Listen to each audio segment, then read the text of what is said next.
Nurse and health education teacher in Korea. I never imagined that I would study educational technology and learning in graduate school here in America. In 2009, I got a once-in-a-lifetime opportunity to study in America by receiving a scholarship from my government. At first, I intended to get a master's degree in school nursing. And when I searched the internet for a master's degree in school nursing, Azusa Pacific University appeared on the screen.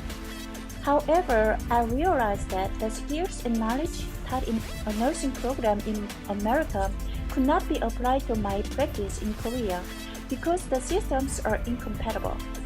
Therefore, I saw this opportunity to eliminate my fear and resistance to technology, improve instructional skills, and gain a clear understanding of what education should be like by pursuing a master's degree in the field of educational technology. Fortunately, APU offered an educational technology and learning program and an English program for international students.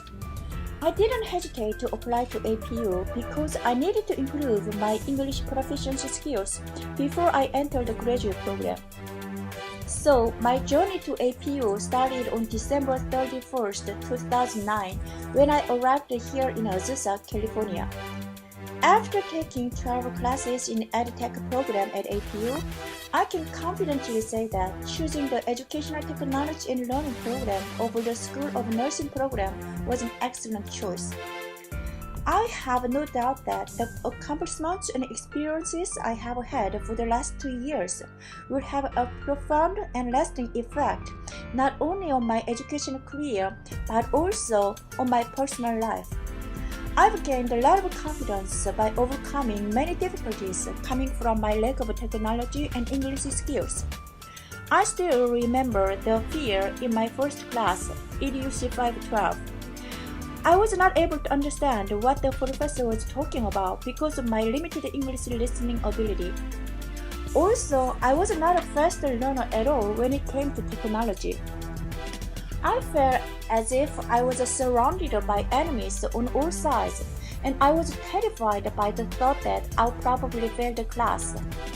Now, here I am wrapping up the final course in the program. Most importantly, I acquired professional knowledge and technology skills that can be directly applied to my practice and will benefit my students when I go back to my position. Some of the classes I'd like to highlight are as follows. EDUC522 was the first online course in my program, which made me worried because of the difficulties I had understanding online instructions in English.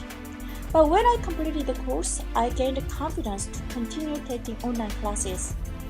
The most important insight I obtained in this course is to respect the different learning styles of each individual.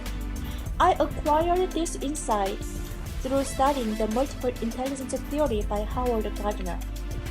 I hope I will be a teacher who respects not only students' different learning styles, but also their different ways of thinking.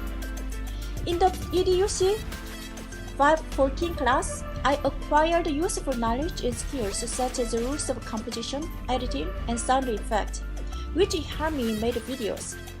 Producing videos on the topic of injury prevention, traffic safety, and bullying prevention were really fun and memorable experiences. I had to come up with creative ideas in order to produce videos that encourage students to think, come up with their own ideas, and solve problems. The EDUC 515 class taught by Tim McPin was my favorite course. I was exposed to a variety of technologies such as Audacity, Zing, Manicam, and Ustream. I sensed that my fear of technology was diminishing while making podcasts, screencasts, and giving a real-time presentation on the Ustream website. The EDUC 520 class made me realize what independent learning means. Since I had to figure out the Dreamweaver program on my own, watching video tutorials. When I successfully developed the class website using Dreamweaver, I was surprised at my ability to become an independent learner. I believe all these skills are necessary for me to be a qualified teacher in this digital age. In the EDUC 526 class, I did an action research study. Because I'm not teaching at the moment, I decided to do personal research to determine which of the two strategies would more effectively reduce body fat. One was a regimen of exercise alone, and the other was a combination of exercise and elimination of late evening meals. In order to implement the research, first, before I started exercising, I get an initial baseline assessment by a personal trainer at the fitness center I attended. Then 4 weeks later, I got a second baseline assessment by the same personal trainer before starting a combination of exercise and elimination of late evening meals.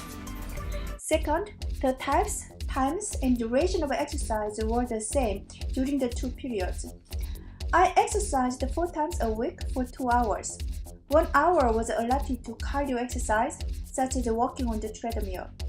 Another hour was dedicated to muscle strengthening exercises for my abdomen, legs, chest, arms, and back.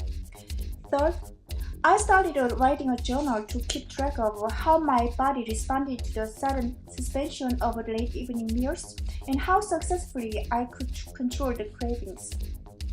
The result was amazing, even though I sometimes ate food late at night during the experimental period. My weight remained the same, but a combination of exercise and elimination of late evening meals was very effective in fat reduction, especially in the abdomen and waist areas. As you see in this comparison table, the effectiveness of fat reduction in the body is higher during a combination of exercise and elimination of late evening meals, as compared to a regimen of exercise alone. The results obtained from this research were more powerful than expected. Now, I'd like to talk about my unit plan. The topic of my unit plan is First Aid, CPR, and AED, and is targeted for 8th grade students. I chose this topic because students will be able to learn how to deal with medical emergencies and perform CPR and AED while they develop their critical thinking, problem solving, and technology skills. Also, students will have opportunities to display their multiple intelligences throughout learning activities. The unit is divided into 15 lessons and will last for 3 weeks. Now, I will introduce some of the lesson plans. In Lesson 2, students will research podcasts, videos, or websites in order to find information regarding brain or spinal injury, broken bones, cuts, etc. Then, they will download the form from the class website and fill out the information they found on the topic of first aid procedures. In Lesson 4, students will visit the class website and listen to a podcast about CPR and AED. Then the teacher will have students review CPR and AED methods by watching an instructional CPR and AED video. The teacher will demonstrate how to perform CPR and AED using a mannequin. While demonstrating, the teacher will instruct students on how to put their hands together, how much force they should use, and which direction they should exert their force on the mannequin. Students will form small groups to practice CPR and AED. Each student will perform CPR and AED skills on the mannequin. The groups will film each student's performance using their cell phone and send it to the student's parents or friends to watch the video in real time using Ustreaming. Lesson 15 is the day of the students' plays. The teacher will briefly introduce the playlist and topic to the guests and parents. The students will perform their plays, displaying their multiple intelligences. The student who is in charge of taking the video will shoot the performances. Later on, students will edit their group's video and put it on YouTube.